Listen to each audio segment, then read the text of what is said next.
my first game that I want to list would probably be The Witcher 3. The reason why I really like this game is because it's just super open world. The armor is awesome, like super different stats and stuff.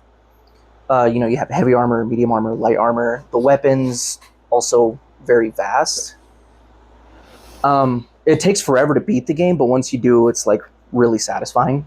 Not to mention, like, of course, Geralt, you can romance, Yennefer or what's her name?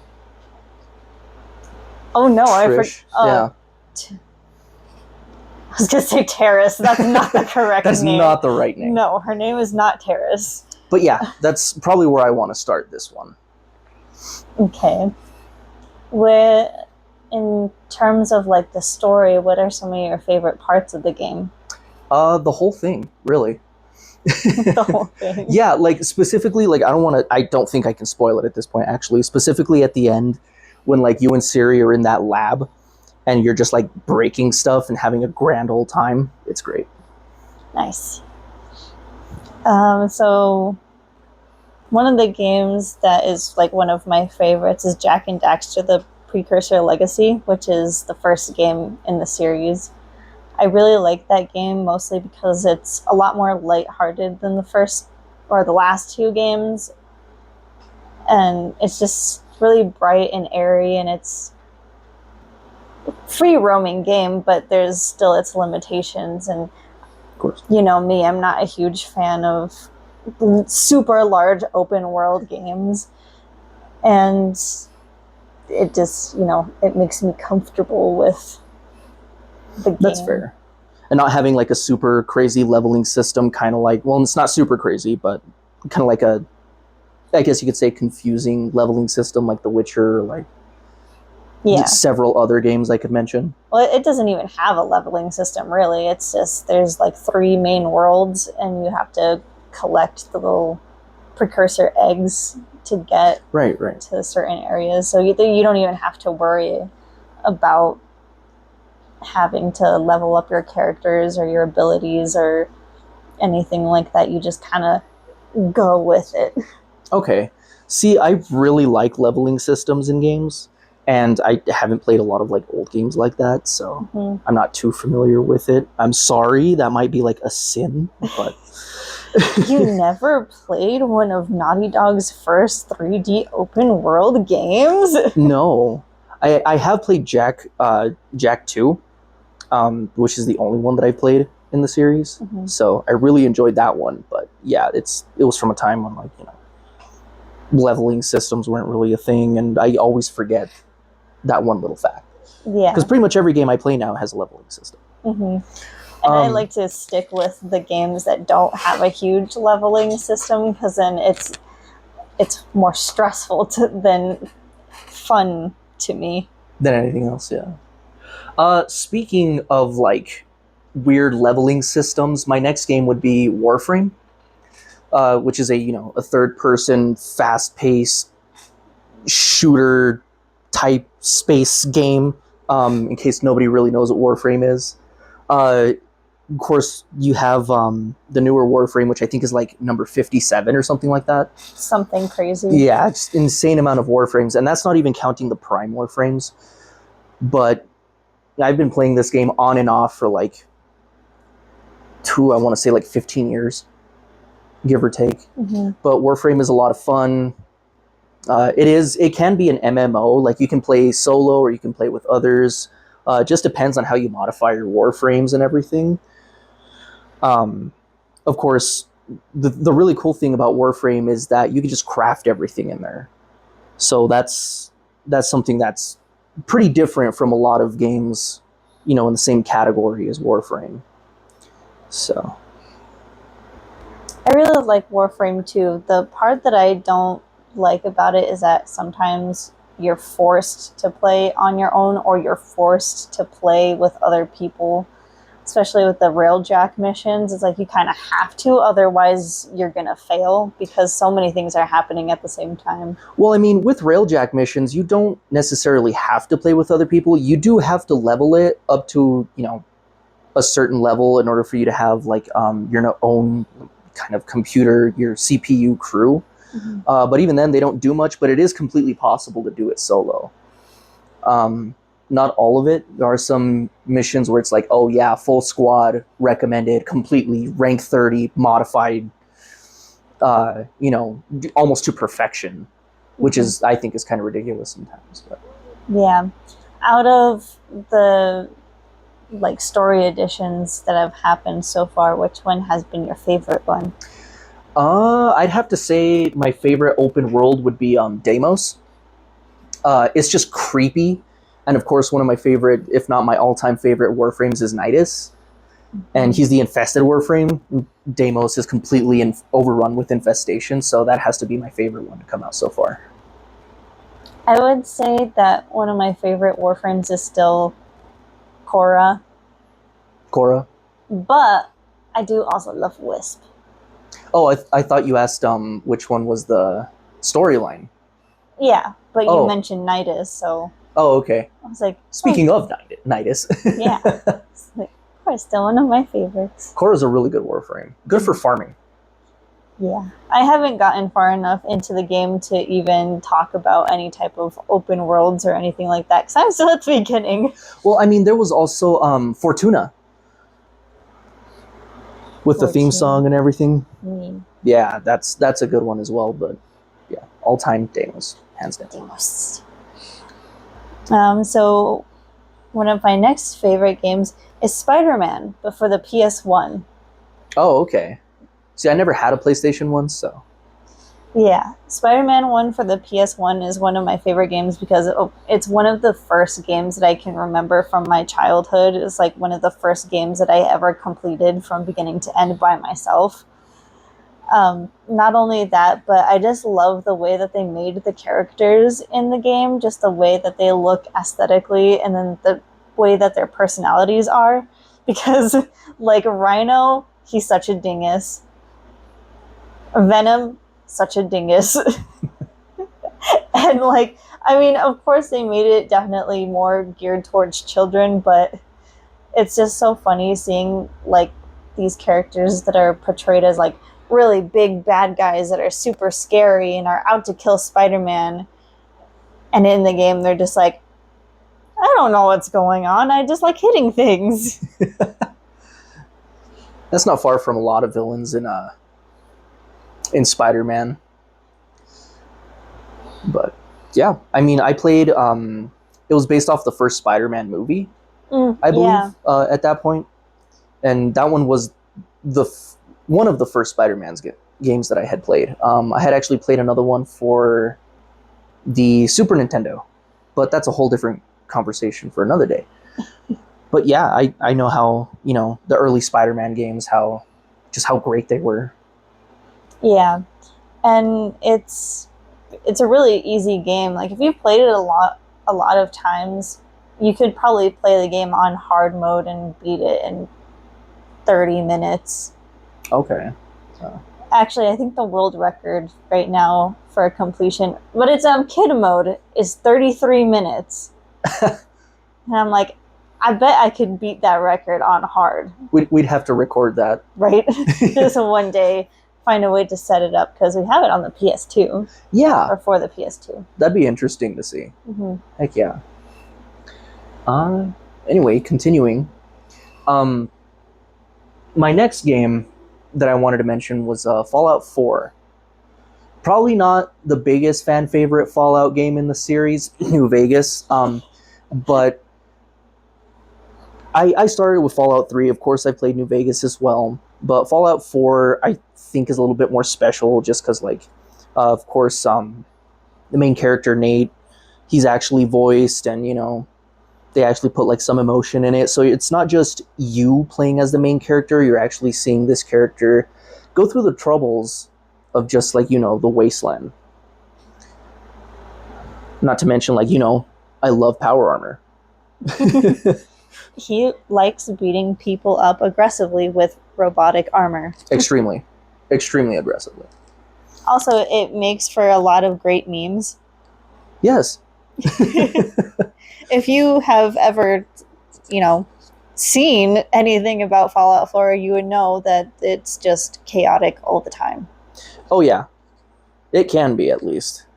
Especially like that one you can actually you can mod it, so you could just be an absolute god at the game and just completely obliterate everything, which is fun. Yeah. And I think that like the modding community has really made Fallout, not just Fallout 4, but Fallout in general, like a much more palatable game. Oh yeah, definitely. Like Bethesda can't release a game without the modding community just making it what it is. Yeah. Like Bethesda releases kind of just the skeleton, and the modding community just absolutely makes it. Yeah. They should hire those people to make the games for them. I say, damn. Come on, Bethesda. Hire people. Anyway. Hire the modding community. So my next game is It Takes Two. Oh, yes. I will honestly say it definitely deserved winning Game of the Year when it was released. Not only that, but I think it's probably one of the best couch co-op games that has come out in a really long time, especially because couch co-op games don't really exist anymore. Which is sad. Yeah, because it's like there are people that want to be able to sit down with like their significant other or their kid or whoever and just play a fun game with a good story. Yeah. And I really like the fact that it has a lot to do with, being a team player, but at the same time, you can discover little mini games throughout to where you actually compete against each other. Yeah. So I thought that was a really fun mix. Yeah, absolutely. And of course, you can be an absolute menace, to your significant other or whoever you're playing with. Yes. It's amazing. Like, it's so simple, but there's still a lot to do in that game. Yeah, it's a really good story. It's really sad at first because, it's about the couple in the game wanting a divorce. And their kid is like, no, I don't want them to get a divorce. So then they become voodoo dolls, basically. Yeah. And have to go through all these tests until they can get along. I don't want to spoil it, but that elephant scene. Yep. The elephant scene. That's all you have to say, and people who've played the game will know. They will automatically know. Like that worst scene in the game, but still, it kind of set the tone a little bit. Yeah, we were so traumatized from that scene that we stopped playing it for like 3 weeks, and then we picked it back up again. Oh. But yeah, if you have never played It Takes Two with somebody that you really enjoy spending time with, you should definitely go do that because you're way behind on that aspect. And you should absolutely be a menace to your significant other. Yes. Just for some giggles. Just for giggles. The next game I want to mention is Cyberpunk 2077. Bum, bum, bum. Oh boy, how it was a rough start with Cyberpunk in the beginning. Like, I mean, I think even people's like Xboxes lit on fire. It was just terrible. It was still playable. You could still customize V. It was still a lot of fun. It just needed to be fleshed out. And CD Projekt Red really did deliver. I mean, especially after, the DLC came out, after all the patches and everything. Now I would, highly recommend going through Night City and just absolutely destroying things with V. I have been wanting to play it again since my traumatic incident. Oh, yeah. But I still can't bring myself to do it out of like fear that it's going to happen again, because right when the game came out, I was almost 100% done with the game. I only had one side quest left to do and then the final mission, and I had stayed up for like 6 or 7 hours straight. Ooh. To actually get to that point. Like I pulled an all-nighter doing it. And right when I was about to start that last side mission, it crashed and deleted my entire save. So, that's one of the big reasons why a lot of people condemned the game so much, because it was happening to everybody. Oh yeah, and then especially at the beginning, yeah, it was a very common thing. It was a very common issue, and that sucks because it took away what could potentially be a very great experience. Because the state that the game is in now, it's just awesome to play. Like there's a bunch of weapons. There's a lot of quality of life that got improved.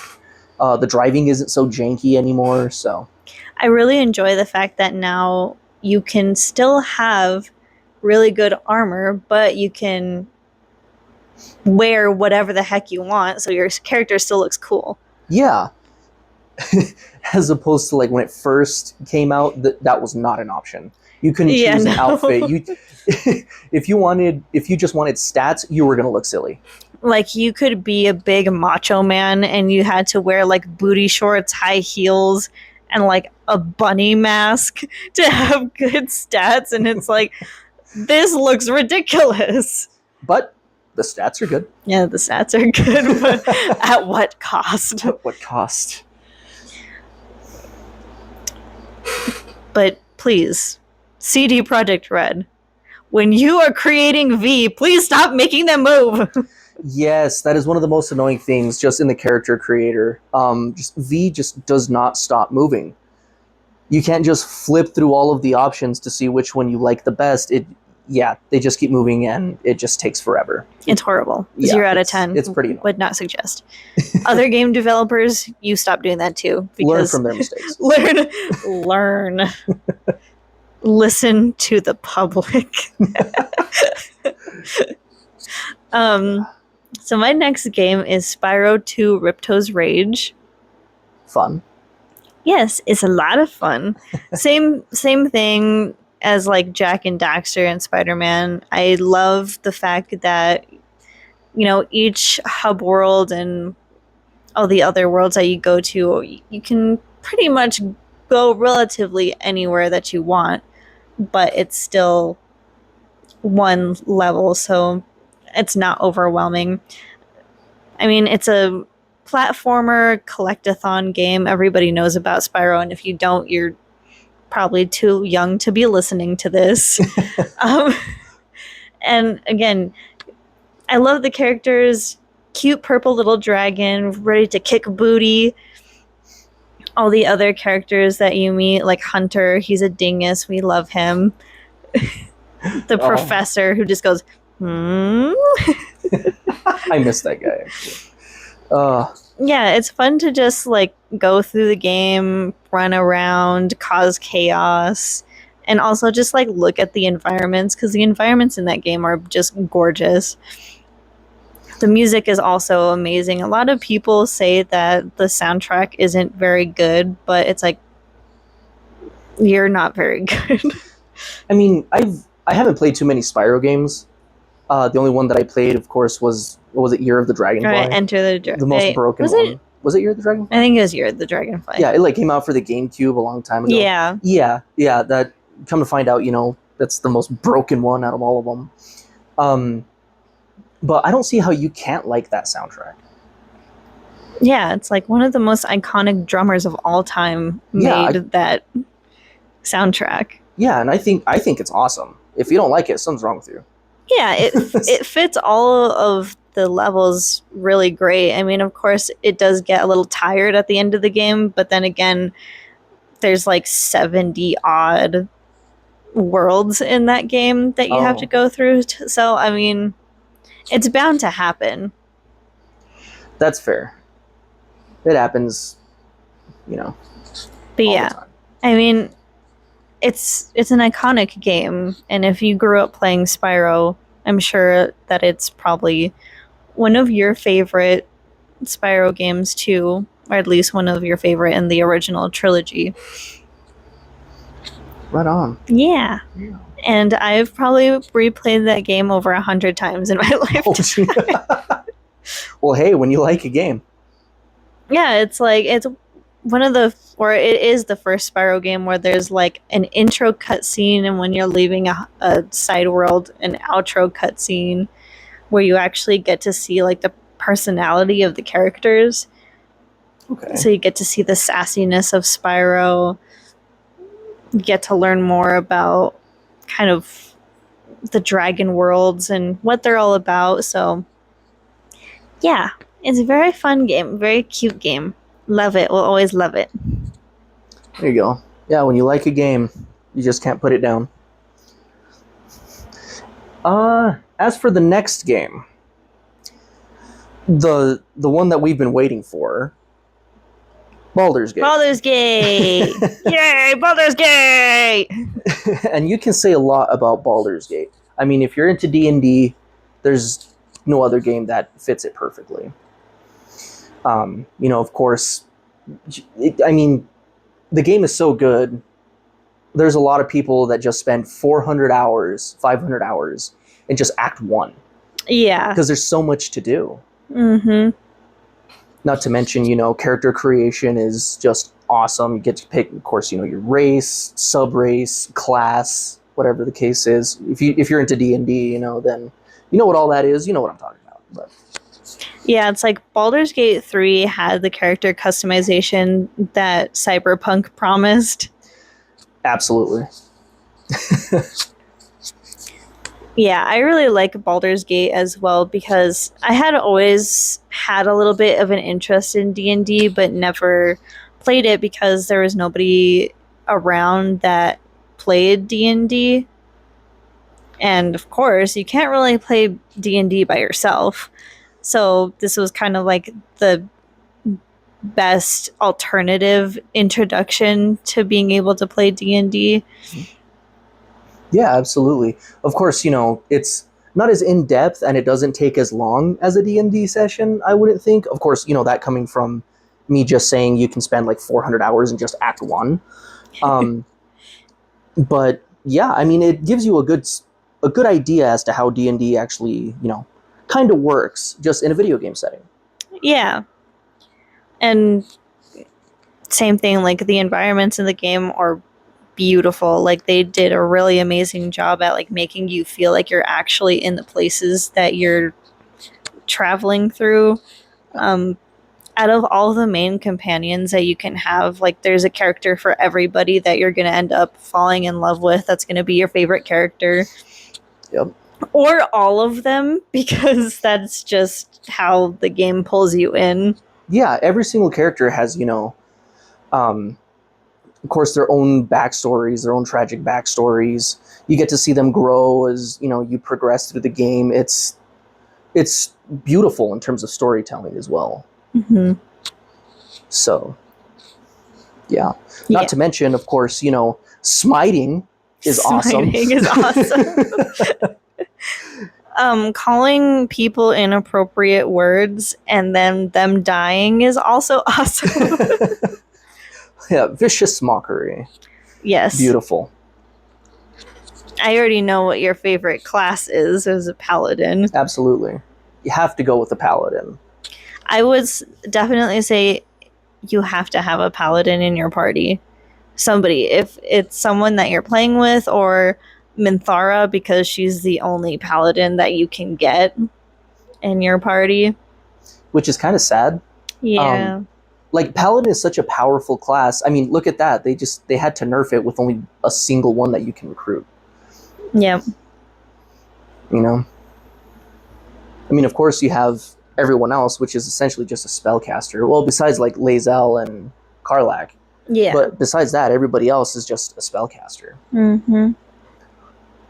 You also always have to have your rogue.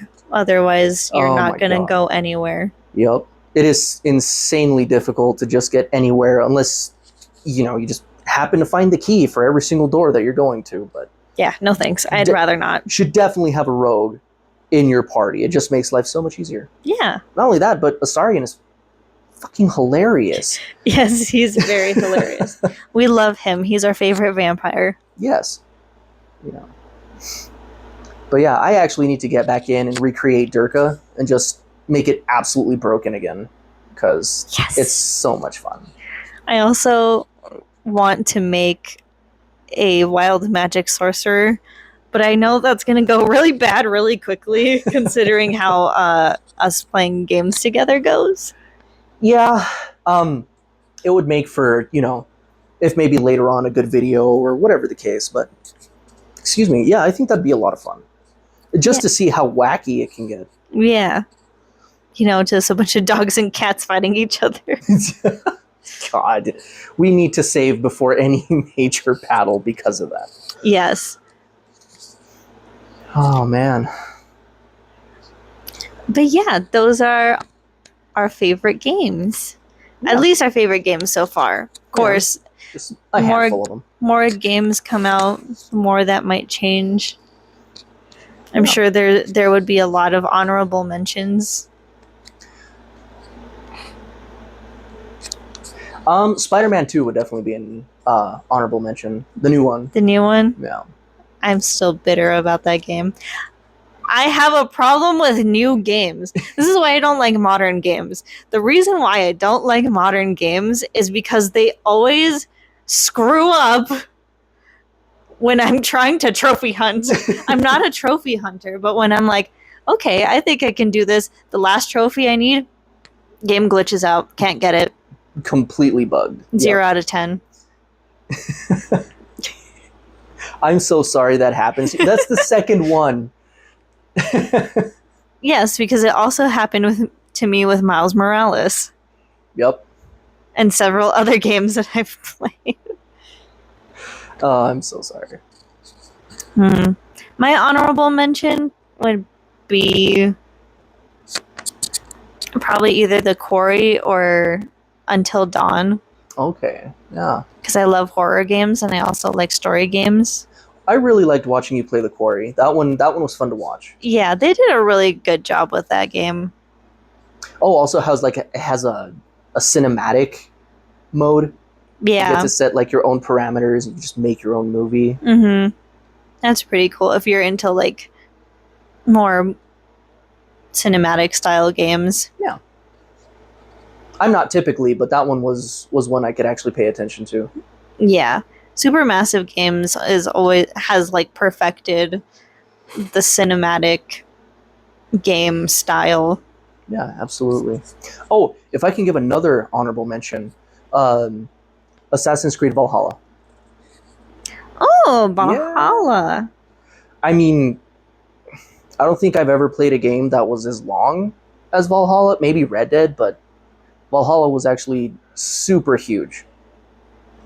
To the point where like I even thought to myself, why am I still playing this? Like a month later, and still just kind of progressing here and there. Yeah, it was a very long game. There's a lot to do. Oh yeah. I just like the newer Assassin's Creed games because they have a history mode. Not so much actually playing it, but to learn about like the time period that the game takes place in and like the places that you can go to, because most, if not all of them, don't exist anymore. Mm-hmm. Yeah. So that's very cool. Yeah. I like that. All right. We've done so? I believe so. Okay, we're done so. All right. Well, thank you for listening. We'll see you next time. Hopefully, please. Hopefully, please. Oh no.